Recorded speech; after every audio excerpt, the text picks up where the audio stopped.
ములుగు జిల్లా వెంకటాపురం అటవీ డివిజన్ పరిధిలోని వెంకటాపురం దూలాపురం అటవీ ప్రాంతాన్ని రాత్రి సమయాల్లో 70 ఎకరాలు పోడు నరికినట్లు అటవీ అధికారులు గుర్తించారు. ములుగు జిల్లా డిఎఫ్ఓ కృష్ణగౌడ్ రిజర్వ్ ఫారెస్ట్ లోని పోడు సాగు చెట్లను నరికిన ప్రాంతాన్ని పరిశీలించారు. రామచంద్రాపురం సెక్షన్ పరిధిలోని వీరభద్రావరం అటవీ భూమికి చెందిన కంపార్ట్మెంట్ 113లోని 60 ఎకరాల అటవీని ధ్వంసం చేసినట్లు అధికారులు తెలిపారు.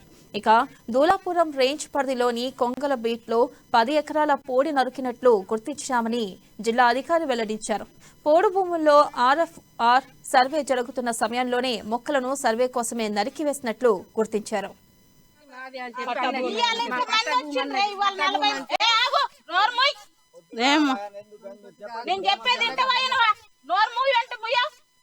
ఈ రోజు 40 మంది వచ్చి మాట్లాడుతుంది. ఆ రోజు 40 మంది వచ్చి అడ్డం తిరగొచ్చుగా. మీ దగ్గర ఆధారం ఉంటే నాటకాలు చేస్తారా? నాటకాలు